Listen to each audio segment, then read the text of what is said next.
कहानी की शुरुआत में हम एक लड़की को देखते हैं जिसका नाम जोई है। जोई बहुत ज़्यादा खुश होती है क्योंकि वो 1 साल बाद अपने बॉयफ्रेंड से मिलने जा रही होती है।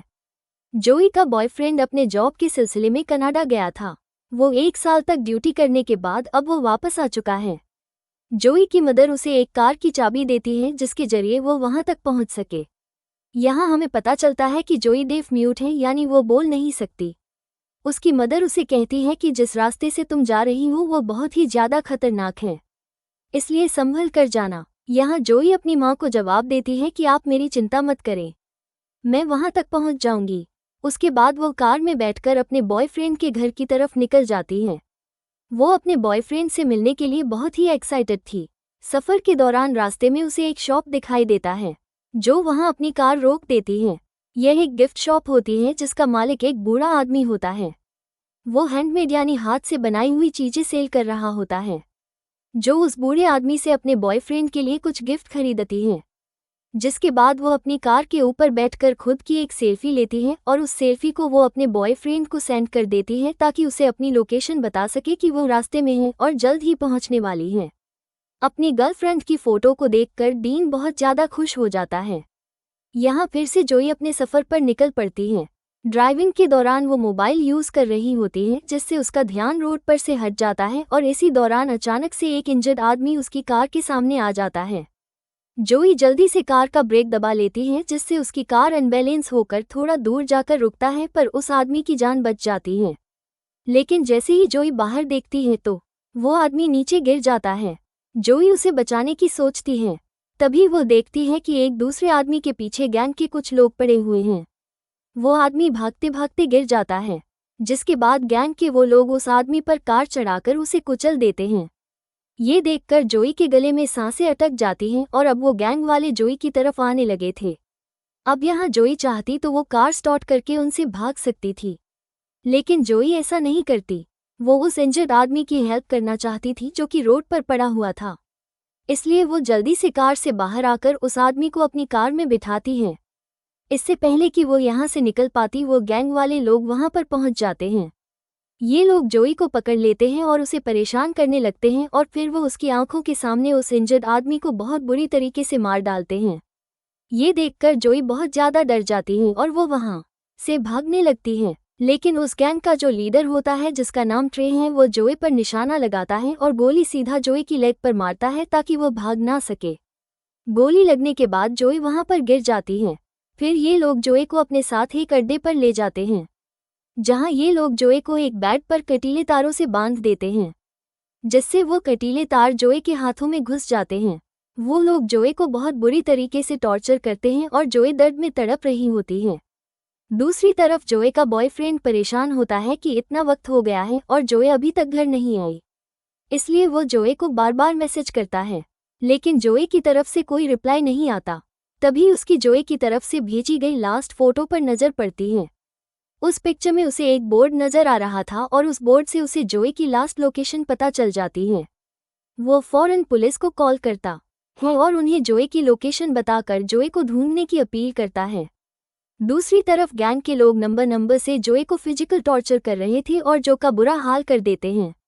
जोई बहुत ज़्यादा तकलीफ में होती है। ट्रा जोई को बताता है कि तुम पहली लड़की नहीं हो जिसके साथ हमने ये हाल किया है, बल्कि इससे पहले भी हमने कई लड़कियों को इसी तरह से टॉर्चर करके मार डाला है। यहाँ इस पूरे इलाके में हमारा राज चलता है। वो बताता है कि मैं उस आदमी का ग्रैंडसन हूँ जिसने अपाची कबीले का खात्मा किया था। उसके बाद वो एक अलमारी खोलता है जिसमें इंसानों के कटे हुए स्कल्स पड़े होते हैं। वो बताता है कि यह सभी स्कल्स अपाची कबीले के हैं जिन्हें मेरे ग्रैंडफादर ने युद्ध के दौरान काटे हैं।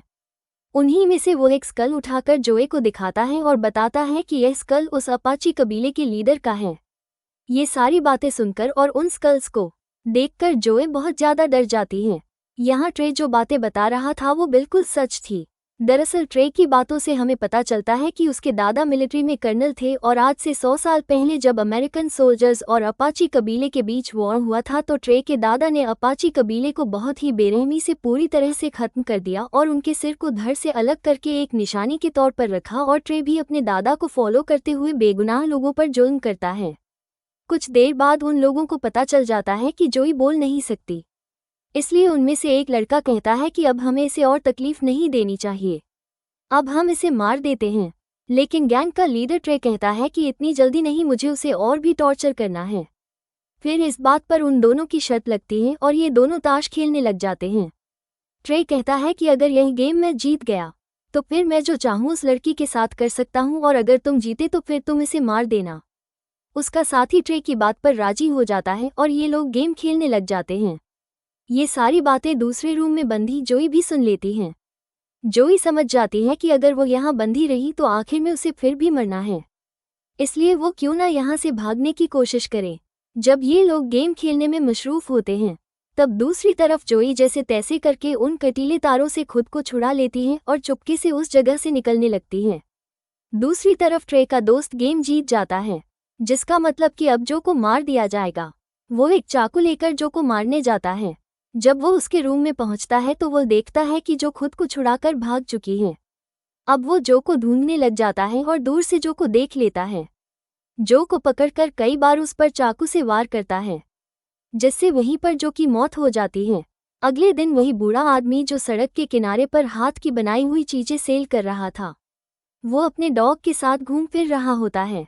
तभी उसका कुत्ता सूंघते हुए वहां एक डेड बॉडी के पास पहुंचता है, जिसे जमीन में गाड़ दिया गया था। वो आदमी जब उस डेड बॉडी को निकालता है तो उसे पता चलता है कि यह तो वही लड़की है जिसने कुछ दिन पहले मेरी शॉप से सामान खरीदा था। उसके बाद वो आदमी जोए की बॉडी को अपने घर ले आता है और कुछ जड़ी बूटियों को मिलाकर दवाई बनाता है और उसके जख्मों पर लगाता है। यहाँ पर हम ये जान पाते हैं कि यह बूढ़ा आदमी भी उसी अपाची कबीले से बिलोंग करता था। ये बूढ़ा आदमी कुछ मंत्र पढ़ता है जिससे वो जान जाता है कि उन जालिमों ने कितनी बेरहमी से इस बेचारी लड़की को मार डाला है। जिसके बाद ये बूढ़ा आदमी ब्लैक मैजिक करने लग जाता है। वो कुछ मंत्र बोलकर रिचुअल करने लगता है ताकि जो की बॉडी में दोबारा से सोल आ सके। कुछ देर बाद जोई की बॉडी अचानक हवा में उठ जाती है। असल में उसके अंदर सच में कोई सोल आ चुकी थी। जोई का चेहरा बहुत ज्यादा डरावना हो गया था। उसकी आंखें काली हो गई थी और वो उस बूढ़े आदमी पर अटैक कर देती है। लेकिन जल्द वो बूढ़ा आदमी जोए पर कुछ फेंक कर उसे बेहोश कर देता है। दूसरी तरफ जोए का बॉयफ्रेंड अपनी कार में बैठकर अब खुद उसे ढूंढने निकल पड़ता है। वो उसी इलाके के एक होटल में आकर रुक जाता है। फिर हम जोए को देखते हैं। जब उसे होश आता है तो वो सिटी एरिया में आ जाती है। यहाँ पर उसे एक पब्लिक टेलीफोन दिखाई देता है। जोए जल्दी से उस फोन से अपने बॉयफ्रेंड को कॉल करती है और उसे बताती है कि मैं जिंदा हूँ और बिल्कुल ठीक हूँ। जोई में सोल आने की वजह से अब वो बोल भी सकती है। जोई का बॉयफ्रेंड उसकी आवाज़ सुनकर अपने कानों पर यकीन नहीं करता और अब जब उसे पता चलता है कि जोई जिंदा है तो वो बहुत ज़्यादा खुश हो जाता है। उसके बाद उन दोनों के बीच कनेक्शन कट जाता है और अब जो का बॉयफ्रेंड उस पब्लिक टेलीफोन का लोकेशन निकाल लेता है और उस लोकेशन के लिए निकल पड़ता है। जोई उसी जगह पर मौजूद होती है। तब जोई को एक पुलिस ऑफिसर देखता है जिससे हेल्प मांगने के लिए वो आगे बढ़ती है। लेकिन तभी वो देखती है कि वो पुलिस ऑफिसर कोई और नहीं बल्कि गैंग के लोगों में से एक है और उसे देखकर जोई को बहुत ज़्यादा गुस्सा आता है और यहाँ से होता है असली रिवेंज शुरू। जोई उस पुलिस ऑफिसर का पीछा करते करते एक क्लब में आ जाती है और उसके पीछे आकर खड़ी हो जाती है। गैंग का यह मेंबर जब जो को देखता है तो वो बहुत ज़्यादा डर जाता है।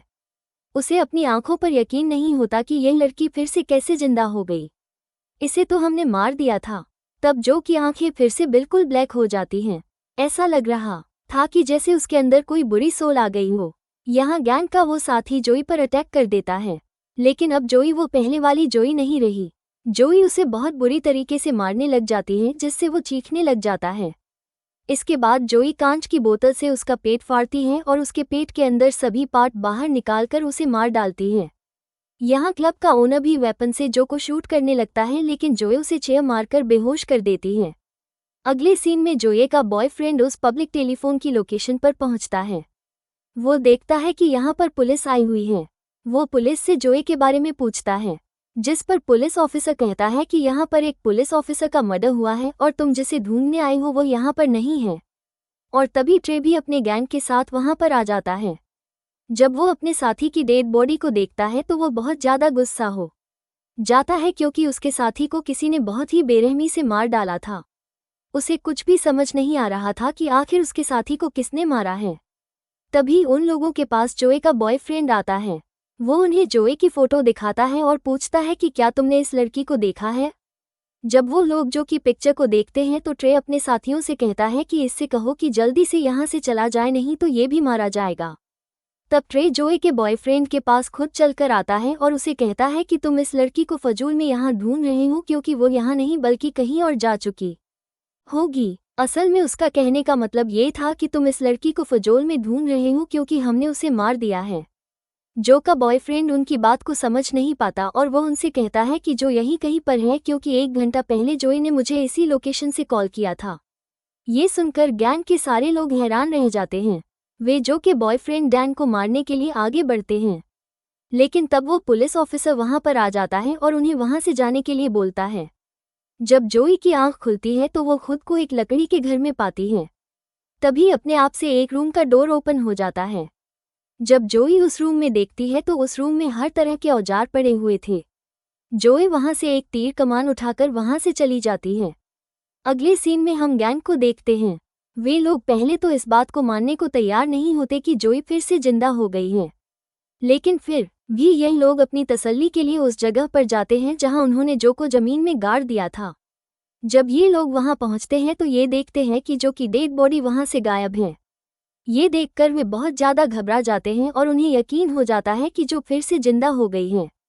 लेकिन उनमें से एक लड़का जिसने जो को मारा था, वो अब भी यह मानने को तैयार नहीं था कि जो की सोल फिर से उसमें आ गई है।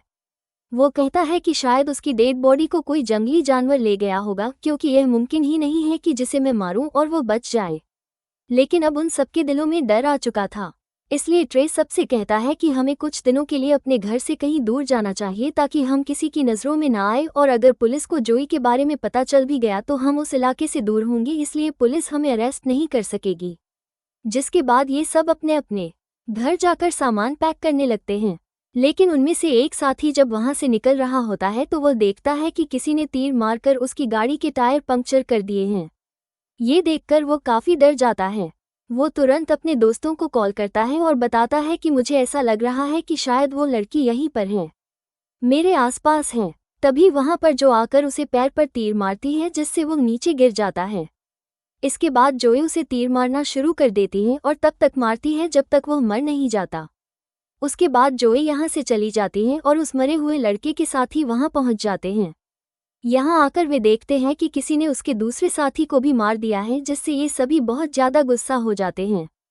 फिर जोई देखती है कि उसकी बॉडी धीरे धीरे सड़ रही है। ये देखकर जोई उसी बूढ़े आदमी के पास जाती है और उससे इसका हल पूछती है। तब वो बूढ़ा आदमी इसे सारी बात समझाता है कि मुझे तुम्हारी बॉडी कब्र में मिली थी और जिस वक्त तुम मुझे मिली थी उस वक्त तुम्हारी बॉडी में सोल नहीं था, यानी तुम मर चुकी थी। फिर मैंने एक रिचुअल करके तुम्हारी सोल को वापस बुलाया, लेकिन उसी वक्त तुम्हारी सोल के साथ साथ एक और सोल भी तुम्हारी बॉडी में आ गई, और वो दूसरी सोल किसी और की नहीं बल्कि अपाची ट्राइब के लीडर की है, जो सालों से बदला लेने की आग में जल रहा है, और वो तभी शांत होगा जब वो अमेरिकन कर्नल के पूरे परिवार को खत्म कर देगा। अपाची ट्राइब के लीडर ने इसलिए तुम्हारी बॉडी को चुना क्योंकि तुम दोनों का दुश्मन एक ही है। वो बूढ़ा आदमी जोए को ये भी बताता है कि तुम्हारी बॉडी सड़ रही है, तुम्हारे पास वक्त बहुत कम है, इसलिए जो भी करना है जल्दी करो। दूसरी तरफ इन सभी गैंगस्टर्स को समझ आ गया था कि जोई अब उन्हें भी नहीं छोड़ेगी, इसलिए ट्रे प्लान बनाता है कि वह जोई के बॉयफ्रेंड को किडनैप कर लेंगे, जिससे जोई खुद ही हमारे पास आएगी और हम उसे जाल में फंसाकर मार देंगे। दूसरी तरफ जोई का बॉयफ्रेंड उसे मिस करके काफ़ी दुखी होता है और वो रो रहा होता है, लेकिन तभी वहां पर ट्रे और उसके साथी आ जाते हैं और वो उसे पीटने लग जाते हैं। फिर वो उसे उठाकर अपनी कार में रखकर ले जाने लगते हैं। लेकिन जब ये लोग वहां से निकल ही रहे होते हैं तभी वहां पर जोई आ जाती है और वो ट्रे की एक साथी की गर्दन पर तीर मारती है, जिससे वो बुरी तरह से इंजर्ड हो जाता है और उसका काफ़ी खून बहने लगता है। ट्रे और उसका साथी जिसने उसे मारा था वो जोई को जिंदा देखकर वहां से भागने लग जाते हैं। जोई भी भागते हुए उनकी कार पर चढ़ जाती है। यहाँ पर जो कि उस लड़के से फाइट शुरू हो जाती है जिसने उसे मारा था। ट्रे का वो साथी जोए पर कई बार चाकू से वार करता है, लेकिन उसका जो पर कोई भी असर नहीं होता। ये देखकर उसकी आंखें फूली की फूली रह जाती हैं। अब जो उसे मारने ही वाली होती है कि तभी ट्रे अचानक ब्रेक लगा देता है, जिससे जो गाड़ी के सामने जमीन पर गिर जाती है, जिसके बाद ट्रे हंसते हुए जो पर कई बार गाड़ी चढ़ा देता है। लेकिन उसका जो पर कोई असर नहीं होता। ये देखकर ट्रे हैरान रह जाता है और वो समझ जाता है कि यह इस तरह से मर नहीं सकती। इसके बाद ट्रे गाड़ी को स्पीड से चलाकर वहां से भाग जाता है और अपने अड्डे पर पहुंच जाता है जहां ये लोग जोई के बॉयफ्रेंड को बांध कर रखते हैं। वहां उनका वो साथी भी होता है जिसे जोई ने गर्दन पर तीर मारा था। वो दर्द से तड़प रहा होता है और ये लोग उसे हॉस्पिटल ले जाने नहीं दे रहे थे क्योंकि उन्हें डर था कि कहीं उसकी वजह से जो को हमारे ठिकाने का पता ना चल जाए। यहाँ ट्रे का फ्रेंड बताता है कि जब मैंने जो की आंखें देखी थी तो वह बिल्कुल काली थी। ऐसा लग रहा था जैसे किसी जादू के जरिए उसमें सोल आ गई हो। ये सुनकर ट्रे तुरंत समझ जाता है कि यह उसी हाथ के बनाए सामान बेचने वाले बूढ़े का काम है। ट्रे कहता है कि मैं एक बूढ़े आदमी को जानता हूँ जो उसी इलाके में रहता है जहाँ तुमने जोई की डेड बॉडी को दफनाया था और मुझे पूरा यकीन है कि यह जरूर उसी का काम है क्योंकि वो बूढ़ा आदमी भी अपैची ट्राइब का मेंबर है और उसी ने किसी सोल को जोई की बॉडी में वापस बुलाया है। ट्रे का हाल बेहाल हो जाता है और उसे पता चल जाता है कि अब जो उसे नहीं छोड़ेगी। फिर हम देखते हैं कि ट्रे अपनी सिक्योरिटी के लिए बहुत सारे आदमी हायर कर लेता है जिनके पास बहुत सारी गन्स थी। दूसरी तरफ जोई अपनी कटे हुए बॉडी को टेप से जोड़ रही होती है और तभी वहां पर उस अपाची ट्राइब के लीडर की सोल उसके सामने आ जाती है। वो जोई को 2 औजार देता है जो उन्होंने जंग में इस्तेमाल किए थे। अब रात भी हो जाती है और ट्रे का इंजर्ड दोस्त बहुत ज़्यादा तकलीफ में था, इसलिए वो चुपचाप हॉस्पिटल जाना चाहता था। इसके लिए वो जल्दी से अपनी कार बाहर निकालता है और हॉस्पिटल की तरफ निकल पड़ता है। वो बहुत डरा हुआ था और सोच रहा था कि कहीं रास्ते में जो उसके सामने ना आ जाए और ऐसा ही होता है। अचानक उसकी कार के सामने जोई आ जाती है और वो उसकी तरफ एक रड फेंकती है। वो रड उसके पेट के अंदर घुस जाती है जिसके बाद गाड़ी अपना कंट्रोल खोकर पलट जाती है और ट्रे के उस साथी की भी मौत हो जाती है। दूसरी तरफ ट्रे जोई के बॉयफ्रेंड को वो सारी बातें बताने लग जाता है कि कैसे उन सब ने उसकी गर्लफ्रेंड के साथ गलत किया और उसे बहुत टॉर्चर किया। ये सुनकर जोई के बॉयफ्रेंड को बहुत दुख होता है और वो जो के साथ हुए अत्याचार पर रोने लगता है। कुछ देर बाद ट्रे को पता चल जाता है कि जो यहाँ तक पहुँच चुकी है। जब वो जोई को देखता है तो वो अपने सारे साथियों को अलर्ट कर देता है, लेकिन जोई एक एक करके सबको मारते जा रही थी। जिसके बाद ट्रे अपने फ्रेंड को ढूंढने लगता है, लेकिन उसे पता चलता है कि जोई ने उसे भी मार दिया है। तभी जोई उसके सामने उसके फ्रेंड का दिल लेकर आती है। ये ट्रे के उसी दोस्त का दिल होता है जिसने जो को चाकू से मार डाला था। यहाँ जोई उसकी आंखों के सामने उसके दोस्त का दिल खा लेती है। ये देखकर ट्रे की फटकर हाथ में आ जाती है और वो भागकर बाहर आ जाता है। बाहर आकर उसे एक पुलिस ऑफिसर दिखाई देता है। पुलिस ऑफिसर उसे कहता है कि भागो मत, यहीं पर खड़े रहो, मैं सब कुछ कंट्रोल कर लूंगा। लेकिन ट्रे वेपन निकालकर पुलिस ऑफिसर को मार डालता है और वहां से भाग जाता है। उसके बाद जोई अपने बॉयफ्रेंड के पास जाती है और उसका बॉयफ्रेंड उसे देखकर बहुत रोता है। वो जोई को उसके पास रुकने के लिए बोलता है, लेकिन जोई के पास वक्त बहुत कम था। उसे जल्दी अपना बदला लेना था, इसलिए वो वहां से चली जाती है। दूसरी तरफ ट्रे उस बूढ़े आदमी के पास आता है और बंदूक की नोक पर उसे पूछता है कि बताओ जोई दोबारा जिंदा कैसे हुई। जिस पर वो बूढ़ा आदमी सारी बात सच सच बता देता है और वो ट्रे को ये भी बताता है कि जो के अंदर इस वक्त अपैची कबीले के लीडर की सोल है जो तुम्हारी पूरी फैमिली का खात्मा करके ही चैन पाएगी। ये सुनकर ट्रे गुस्से से उस बूढ़े आदमी से पूछता है कि इन सब से छुटकारा कैसे पाया जा सकता है। जिस पर वो बूढ़ा आदमी कहता है कि अगर तुम उस लड़की से बचना चाहते हो तो तुम्हें अपाची कबीले की सब खोपड़ियां जलानी होंगी और ऐसा करने से ही उनकी सोल जोई की बॉडी से निकलेगी। जिसके बाद पुलिस वहां पर पहुंच जाती है जहां ट्रे ने एक ऑफिसर को मारा था। पुलिस जब घर के अंदर घुसती है तो उन्हें वहां जोई का बॉयफ्रेंड मिलता है जो रस्सी से बंधा हुआ था। ये लोग उसे छुड़ा लेते हैं और जोई का बॉयफ्रेंड पुलिस को सारी सिचुएशन समझा देता है। इसके बाद जोई ट्रे के घर पहुंच जाती है और वहां ट्रे की फैमिली को भी मार देती है क्योंकि जोई की बॉडी में अपाची कबीले की सोल होती है और वो ट्रे के पूरे परिवार को खत्म करके ही रहेगी। अब यहाँ ट्रे उस बूढ़े आदमी की बात मानते हुए अपाची कबीले की सारी स्कल्स लेकर एक गड्ढे में डालता है, लेकिन वो देखता है कि उन स्कल्स में एक स्कल मिसिंग है जो खास अपाची कबीले के लीडर की है। तभी वहां पर जोई आ जाती है जिसके पास कबीले के लीडर का स्कल था। उसे देखकर ट्रे बहुत डर जाता है और अपनी जान बचाने के लिए वो एक चेन सॉ लेकर उससे लड़ने लगता है। यहाँ इन दोनों के बीच एक बड़ी फाइट होती है। जोई ट्रे का एक हाथ काट देती है, जबकि ट्रे उस चेन सॉ को जोई की बॉडी के आर पार कर देता है, जिससे उसके बॉडी के 2 टुकड़े हो जाते हैं। लेकिन जोई को कुछ फर्क नहीं पड़ता। इसके बाद जोई ट्रे पर इतने वार करती है कि उसका गला ही काट देती है, जिससे फाइनली ट्रे की भी मौत हो जाती है। और यहाँ पर जोई और उस अपेची कबीले के लीडर का बदला पूरा हो जाता है। थोड़ी देर बाद जोये का बॉयफ्रेंड भी वहाँ पर आ जाता है क्योंकि उस बूढ़े आदमी ने उसे वहाँ पर बुलाया था। वो कब्र में जोई की बॉडी का आधा हिस्सा देखता है। वो जोई से कहता है कि मैं तुमसे बहुत प्यार करता हूँ, और इसके बाद वो जो की बॉडी को जला देता है। और ऐसा होते ही जोई और उस लीडर की सोल को सुकून मिल जाता है क्योंकि उनका बदला पूरा हो चुका था। यहाँ पर जो का बॉयफ्रेंड कुछ भी नहीं जानता था कि वहाँ पर चल क्या रहा था, तो वो बूढ़ा आदमी उसे सारी बात बता देता है कि जो के साथ क्या क्या हुआ और उसने उन लोगों को क्यों मारा। इसी के साथ ये कहानी खत्म हो जाती है।